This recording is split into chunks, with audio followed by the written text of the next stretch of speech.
Now, on to market movers, where pro traders are standing by to share their trades from CME Group.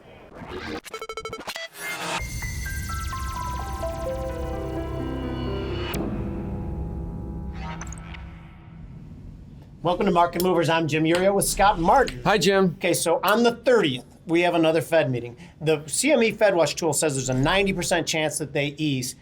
If they weren't going to ease, wouldn't they have let us know by now? Jim, this is the U.S. Federal Reserve we're talking about, my friend. Communication has not been their strong suit. I do believe they're getting better in the communication department, maybe taking some education there. So I agree with you. Yes, we would probably, I think, know by now, or the markets would, let's say, per that tool you mentioned, that they were not going to ease if they weren't going to do it. This is an important question. Is this ease actually needed, or are they just doing it because the market's forcing them? Well, it's needed in the sense that the market's telling them to do it still, I believe. Yes, the curve is steepened out a bit. We're not in the inversion that we were anymore, but certainly the data still allows them, at least the data has provided that lead block that allows them to push one more rate ease in. Before we dive into our trade discussion, I'd like to point out that these are examples, not recommendations or advice. Scott. Yeah, Jim. So talking about the easing that we think is coming up, the easier moves maybe that we're going to see from the Fed just at least later this month and soon, makes me believe that rates have maybe overreacted somewhat to the upside, meaning prices have fallen in response or in, say, reflection of what's coming up from the Fed. So today, Jim, as an example, just looking at the charts, looking at some levels, I found something interesting. Specifically, Jim, looking at the October 30th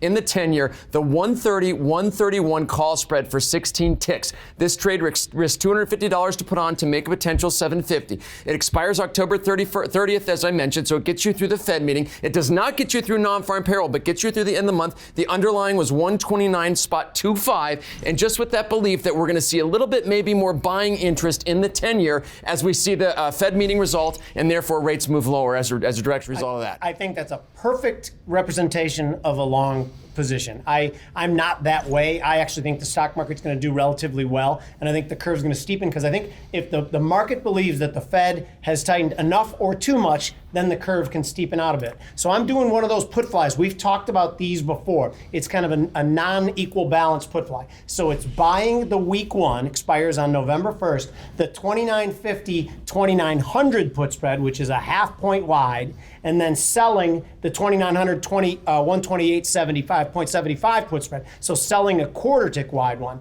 It risks 109 to make a potential 391. Expires November 1st. I did choose it because you also get unemployment. Thoughts? You do. The unemployment thing is the wild card, though, to me. Yeah. That's really the one that's in right, good or bad. And how does the market react to maybe a hotter than normal, say, employment picture, right? Which makes me think that would wash out any, say, Fed speak when it comes to maybe more easing or more dovishness that I think is in the cards. And therefore, that's why I wanted my trade to expire on the 30th. When they ease, assuming they're going to ease, are they going to immediately give us signs that are saying that maybe it's the last one? Well, I hope they don't, because that's been one of the problems in the past, is the Fed has talked maybe a little bit too much, Jim. They've been a little bit maybe too, if I could use the word, forecasty. So I think if the Fed keeps the line that they've had about data determining what they're going to do going forward, I believe that's what the market's looking for. Thanks for joining us on Market Movers. I'm Jim Urio, where we are helping to make you a better trader.